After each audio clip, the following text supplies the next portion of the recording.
안녕하세요. 바빠 성경 장충건 목사입니다. 새해가 되면 성경 통독 계획하시는 분들 많으시죠? 성경 통독을 통해서 기대한 효과를 얻으셨습니까? 그러니까 성경이 좀 이해가 되고 전체적인 모양이 잡히셨습니까? 만약에 그 목표를 달성하지 못하셨다면 제 성경 공부 강의를 들으시면 좋을 것 같습니다. 성경 통독을 통해서 성경을 전체적으로 또 개략적으로 이해하는데 도움을 줄 것이라고 확신합니다. 제가 성경 공부를 좀 가르치고 싶은데 성경 통독을 어려워하시는 분들을 위해서 먼저 강의를 하려고 합니다. 그럼 성경 통독이 왜 어려울까요? 그 이유를 몇 가지 생각해 봤는데 크게는 두 가지가 아닌가 생각합니다. 첫째, 무작정 읽기 때문에, 즉 창세기부터 말라기까지 읽는 것을 우리는 성경 통독이라고 하죠. 이렇게 읽는 것이 무작정 읽는 것이라고 할 수가 있어요. 그래서 이렇게 읽어서 성경이 어렵습니다. 두 번째는 성경의 내용이 많기 때문입니다. 성경이 얇은 종이로 또 작은 글씨로 빽빽하게 인쇄되어 있어서 한 권으로 우리가 들고 다니지만 굉장히 분량이 많은 책입니다. 그래서 이 성경을 하나로 관통해서 이해하기는 쉽지가 않습니다. 그러면 어떻게 하면 이 성경 통독을 쉽게 할 수 있을까요? 이 두 가지 문제를 해결하면 됩니다. 먼저 성경을 무작정 읽어서 힘들다고 말씀을 드렸죠. 성경을 이제 무작정 읽으면 안 됩니다. 성경을 체계적으로 읽어야 되는데 체계적으로 읽는다는 방법이 구체적으로 뭐냐면요. 성경을 이제 역사서와 비역사서로 나누어서 읽어야 됩니다. 성경은 역사서와 역사서가 아닌 것이 있어요. 이렇게 역사서와 역사서가 아닌 것으로 성경을 나누어서 읽으면 성경이 더 잘 이해가 돼요. 만약에 성경이 옆에 있으시면은 성경책을 한번 꺼내 주십시오. 없으시면 뭐 스마트폰 성경이나 태블릿 성경을 꺼내서 목차를 한번 보시길 부탁을 드립니다. 그마저도 없으시면 한번 기억을 더듬으시면서 제 강의를 들어봐 주세요.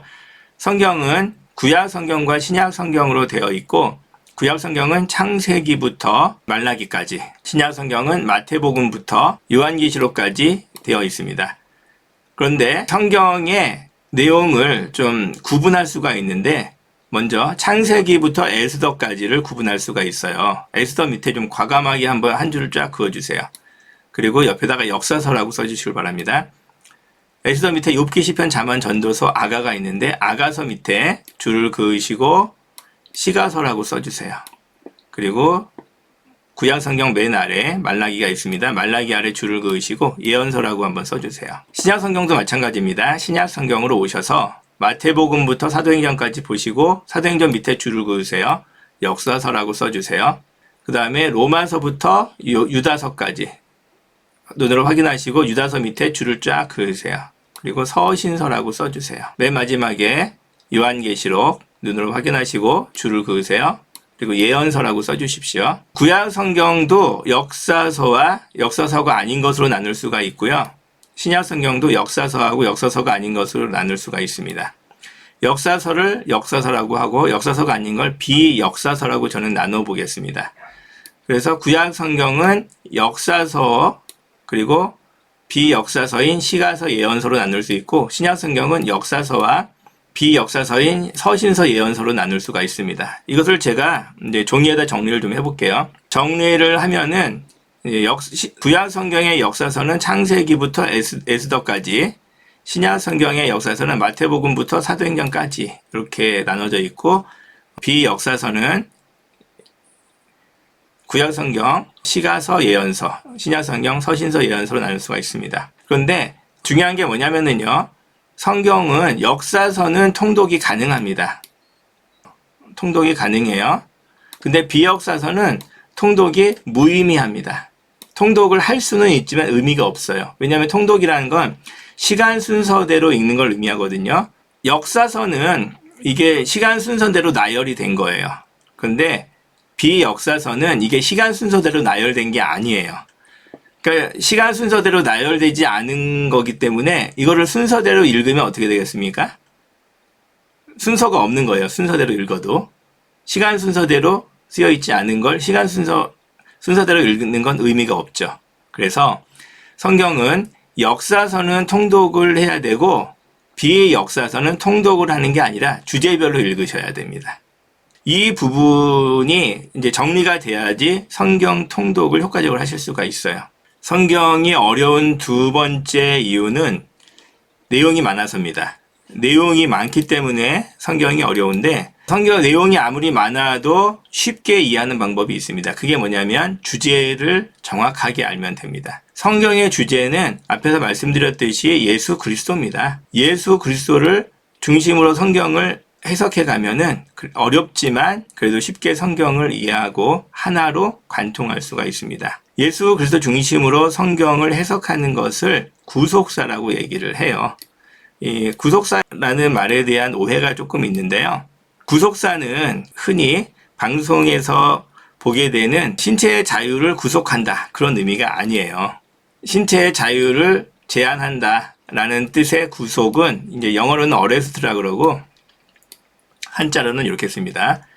근데 이제 우리가 성경에서 말하는 구속은 그 구속이 아니에요.